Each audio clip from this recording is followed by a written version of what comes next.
Think about this. 70 is not the final destination, but a door opening to a new chapter in life. But have you realized it yet? What once mattered, what once made sense in our youth, sometimes no longer fits. So, what truly holds meaning as we step into our 70s? Today, I want to explore with you 12 insights that could transform the way we perceive ourselves and life at this stage. These are not just simple pieces of advice, but lessons drawn from real-life experiences, from stories and wisdom I believe you'll resonate with. And stay until the end, because the last thing I'll share might make you see yourself in a completely new light. Are you ready to dive in? Looking back, there are so many things that used to feel important when we were younger. But at 70, we start to wonder, do those things still make sense for me now? I've wrestled with that question myself, and I've come to realize that life after 70 is about lightening the load, both in our minds and in our homes, and focusing on joy, health, and what truly matters. Let's explore this together. Do you remember the days when we chased every beauty standard? I used to think beauty meant youth. No gray hair, no wrinkles. But I've realized that beauty isn't found in the mirror. It's in the way we see life. It's in the smile you give when your grandchild runs into your arms, or the sparkle in your eyes when you reminisce about a cherished memory. So why spend money on endless creams that promise to erase wrinkles when that same money could bring real joy, like a new hobby or a weekend getaway? And what about our homes? I once opened a drawer and was overwhelmed by how much I'd been holding on to. Clothes I no longer wore, gifts I kept out of guilt, and even old magazines. But the more I kept, the heavier I felt. One day, I decided to start fresh. I went through each drawer, each closet, and asked myself, does this still bring me joy? If the answer was no, I thanked the item for its time and let it go. Have you ever tried that? You wouldn't believe how freeing it feels to create space for peace and simplicity. Then there are the little conflicts in life, especially within the family. I've learned that not every disagreement is ours to solve. Once, my 2 grown children argued over who should host the next family gathering. My instinct was to step in and mediate, but all it did was leave both sides upset, and me emotionally drained. That's when I realized that at 70, we've earned the right to step back. Not every battle needs us, and sometimes the best gift we can give ourselves is peace of mind. I also used to believe that staying busy was a sign of living fully, but there were weeks when I was so overscheduled. Weddings, birthday parties, community events. I barely had time to breathe. One Sunday morning, instead of enjoying my usual quiet tea and journaling, I found myself rushing to a fundraiser I didn't even want to attend. That's when it hit me. Saying no isn't selfish. It's a way of making room for what truly brings joy. Do you often take time just for yourself? One of the biggest lessons I've learned is that perfection isn't worth the cost. I used to try so hard to make every detail flawless, whether it was hosting a holiday dinner or decorating my home. One Thanksgiving, I spent days preparing, ironing tablecloths, crafting a centerpiece, perfecting a new recipe. By the time the guests arrived, I was too exhausted to enjoy their company. And you know what? Nobody noticed the centerpiece or the perfectly set table, but they did notice my absence. Now I embrace imperfection. If my cake sags in the middle, it still tastes just as good. If there's a little dust in my living room, it doesn't stop us from having meaningful conversations. Finally, let's talk about health. I used to brush off small aches and pains, telling myself it was just part of aging. But those little aches turned into bigger issues when I ignored them. I'll never forget the frustration of struggling to climb a flight of stairs without holding onto the railing. After a visit to my doctor, I realized it was time to take my health seriously. Since then, I've made small but consistent changes. I prepare simple, nutritious meals, stretch every morning, and make time for regular checkups. These little habits have given me more energy and mobility than I had in my 60s. How are you taking care of your health today? These lessons aren't just advice. They're realizations I wish I'd understood sooner. Life after 70 isn't about pleasing everyone or meeting others' expectations. It's about focusing on yourself. What makes you happy? What makes you whole? Have you thought about that lately? As we continue reflecting on what truly matters in life after 70, one thing becomes clear.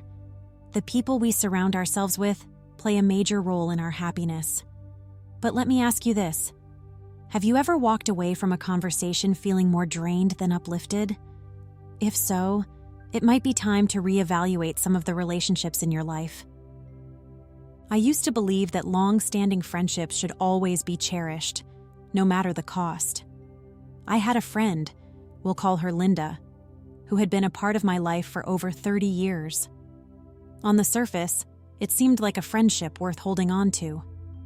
But every time we met, the pattern was the same. She would spend hours complaining about her life, pointing out the flaws in others, and leaving me feeling emotionally exhausted. I told myself I had to keep this friendship alive because of all the time we'd invested in it. But deep down, I knew it wasn't making me happy. One day, after a particularly draining conversation, I sat down with my thoughts. I asked myself, why am I holding on to this? What am I afraid of losing? The truth hit me. I was afraid of seeming unkind, but in reality, I was being unkind to myself by allowing this relationship to take such a toll on me.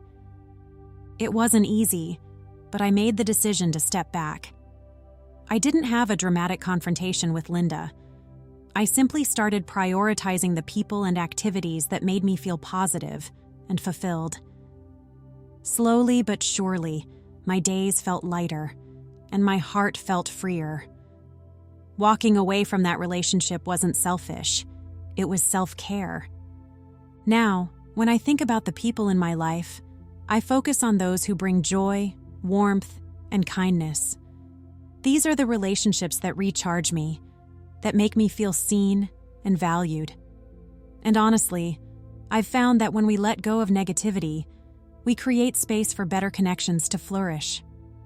Take a moment to reflect on your relationships. Are there any that feel more like an obligation than a source of joy? If so, I encourage you to ask yourself, is this connection lifting me up or holding me back? Remember, at this stage of life, every moment is precious, and you deserve to spend yours surrounded by positivity and love. When we let go of relationships or commitments that weigh us down, we create space for something truly wonderful, discovering new interests and hobbies that ignite our curiosity. Life after 70 is not a time to slow down. It's a time to rediscover the things that make us feel alive. For much of my life, my days revolved around responsibilities. Raising children, managing a household, and meeting deadlines left little room for personal passions. But when those responsibilities started to ease, I found myself wondering, what now? What's next for me? The answer came when I decided to step outside my comfort zone and try something completely new. One day, while browsing a local community center bulletin board, I saw a flyer for a painting class. Let me tell you, I had absolutely no experience with art. But something about the idea of picking up a brush and creating something from scratch felt exciting. On the first day of class, I was nervous. What if everyone else was better than me? But as soon as I dipped my brush into the paint and made my first stroke on the canvas, all those fears melted away. I wasn't trying to create a masterpiece. I was simply enjoying the process. That experience opened a door I didn't know existed. Since then, I've tried gardening, journaling, and even joined a local choir. Every new hobby has brought a sense of purpose and joy into my days. Gardening taught me patience and gave me the satisfaction of watching something grow. Journaling allowed me to process my thoughts and reflect on the things I'm grateful for. And singing in the choir, it reminded me of the pure, childlike joy of making music with others. You might be wondering, where do I even start? My advice is simple. Think about the things that have always intrigued you, but you never had time for. Maybe it's learning a new language, trying your hand at photography, or baking that complicated recipe you've always admired. You don't have to be perfect at it. In fact, part of the fun is being a beginner again. What's even more beautiful about exploring new hobbies is the sense of community it can bring. I've met so many wonderful people through these activities, people who share my enthusiasm and inspire me to keep going.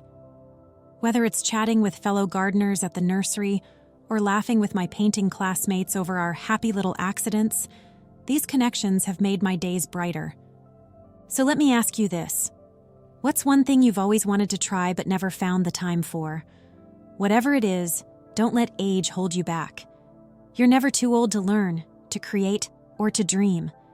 This is your time to do something for yourself, to chase joy, and to embrace the thrill of trying something new. Your new adventure is waiting. Why not start today? As we embrace new hobbies and interests, there's another exciting frontier we can't ignore: technology. For many of us, the thought of learning how to use a smartphone, tablet, or computer might feel overwhelming. I know. I used to feel that way too. I'd tell myself, I've lived this long without it. I don't need it now.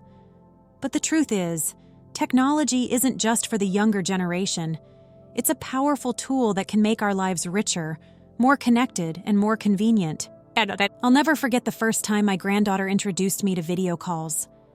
I had always relied on phone calls to keep in touch with my family, but seeing their faces on a screen felt like magic.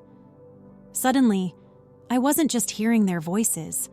I was watching my grandson proudly show off his latest school project, and my daughter laugh as she shared a funny story. It felt like they were right there in the room with me, even though we were miles apart. That small step opened up a world of possibilities. I started exploring other features on my tablet, watching videos about gardening, reading ebooks, and even joining an online book club. At first, it was intimidating. I didn't understand how to navigate everything, and I was afraid I'd press the wrong button and break something. But my granddaughter reassured me, "You can't ruin it, Grandma. Just take your time and ask for help when you need it." Her patience gave me the confidence to keep going. Little by little, I learned how to use search engines to find recipes, watch tutorials on crafting, and even shop for things I needed online. I discovered a community of women my age sharing tips, stories, and advice through social media groups and forums. Suddenly, technology wasn't a burden. It was a way to stay curious, connected, and engaged with the world around me. If you're feeling hesitant about diving into technology, let me offer you this. Start small. Ask a family member or a tech-savvy friend to show you the basics, like how to make a video call or use a search engine. Practice a little each day and don't be afraid to make mistakes. That's how we learn. The benefits are worth it. Imagine being able to look up a recipe right when you need it, join a virtual class from the comfort of your home, or connect with a friend across the country at the touch of a button. Technology isn't something to fear. It's something to embrace. So here's my question for you. Is there something you've always wanted to learn or try but didn't know how? Maybe it's finding travel tips for your next trip, discovering new hobbies, or even learning a language. Whatever it is, technology can be your gateway to a whole new world. Remember, you don't have to master it all at once. Just take the first step. Who knows where it might lead? As we grow older, one of the most liberating lessons we can learn is this. Not everyone's opinion matters. But let's be honest, it's easier said than done. For much of our lives, we've been conditioned to seek approval from others. Whether it's family, friends, or even strangers, there's always that lingering question, what will they think? I used to worry endlessly about these things. I remember a time when I hesitated to wear a bright floral dress to a formal event. I thought, it's too bold. What if people think I'm trying too hard? My daughter looked at me and said, "Mom, if it makes you happy, wear it." So I did. Not only did I receive compliments all night, but more importantly, I felt confident and true to myself. That moment was a turning point for me. It made me realize how much energy I'd wasted second-guessing myself and adjusting my choices to fit other people's expectations. And let's face it, no matter what we do, someone will always have an opinion. So why not focus on what makes us happy instead? Think about it. How many times have you stopped yourself from trying something new, speaking your mind, or even enjoying a little indulgence because you were afraid of being judged? Maybe you've stayed quiet in a conversation because you thought your opinion wasn't valid. Or perhaps you've avoided sharing your talents because you worried about criticism. The truth is, life is too short to hold yourself back. After 70, it's time to embrace the freedom that comes with experience and wisdom. You've earned the right to prioritize your own happiness. If you love bold colors, wear them proudly. If you want to share your thoughts, speak with confidence. And if someone has an opinion about it, let them. Their judgment doesn't define you. Instead, focus on the things that bring you joy. Dance even if people are watching. Sing out loud even if you're off-key. Treat yourself to that fancy dessert, even if someone thinks it's unnecessary. At this stage in life, you've spent decades meeting expectations. Now it's your turn to set your own. So let me ask you this. Is there something you've been holding back on because you're worried about what others might think? If the answer is yes, I challenge you to take that step. Wear the dress, take the trip, share your story. Whatever it is, do it for you. Because here's the truth. The people who truly care about you will celebrate your happiness, not judge your choices. One of the most important lessons I've learned as I've gotten older is that financial peace of mind is priceless. Yet, for many of us, money is a tricky topic, one we might avoid because it feels overwhelming or uncomfortable. But here's the thing. Avoiding it doesn't make the worries go away. In fact, it often makes them worse. I've seen this firsthand. A dear friend of mine, let's call her Mary, always avoided talking about her finances. She figured things would work out somehow. But when an unexpected medical expense came up, it caught her completely off guard. The stress it caused was immense, not just financially, but emotionally too. Watching her go through that made me realize how important it is to have a plan, no matter where we are in life. When I turned 70, I decided to take control of my finances. I sat down with a financial advisor, something I'd been putting off for years because I thought it would be intimidating. But to my surprise, it wasn't scary at all. We went over everything: my monthly expenses, my savings, and even my wishes for how I'd like to support my family in the future. That one conversation gave me so much clarity and relief. Planning doesn't have to be complicated. Start with the basics. Take a look at your monthly spending. Are there subscriptions or expenses you no longer need? Set aside a little each month for unexpected costs. Even small amounts can add up over time. If you feel unsure, don't hesitate to ask for help.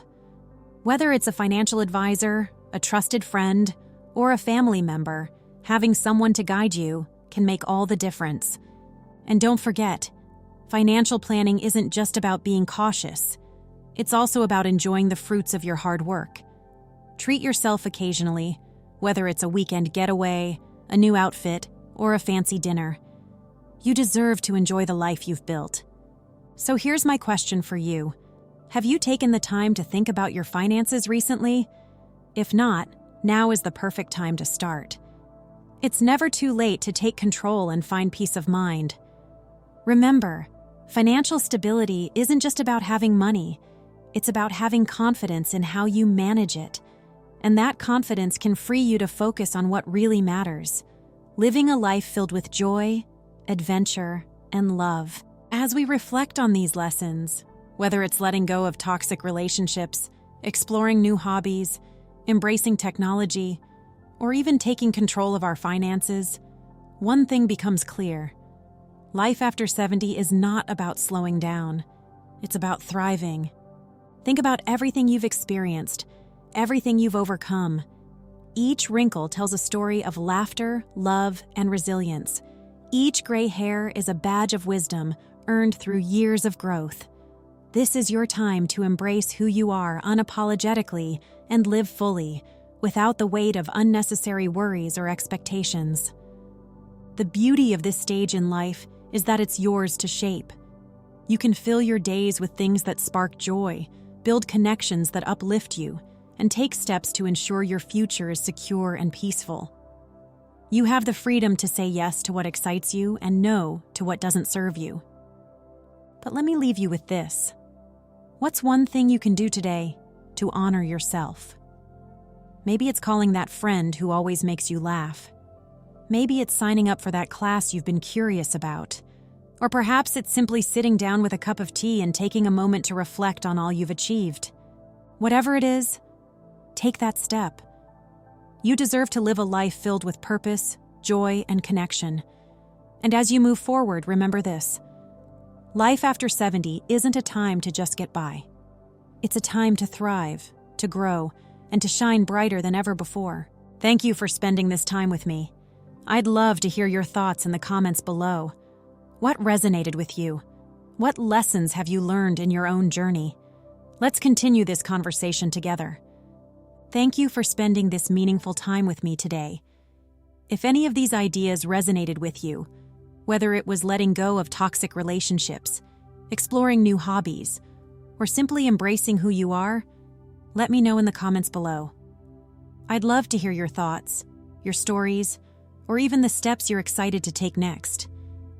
If this video has inspired you, give it a thumbs up. It's a small gesture, but it means the world to me.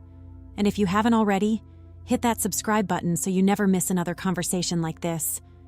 By subscribing, you'll join a community of amazing women just like you who are redefining what it means to thrive after 70. Remember, your journey doesn't end here. This is just the beginning of a beautiful new chapter. You have so much wisdom, so much strength, and so much to share. Let's keep thriving, growing, and supporting one another, because life after 70 is meant to be lived fully, joyfully, and unapologetically. Take care, and I'll see you in the next video. Until then, keep shining.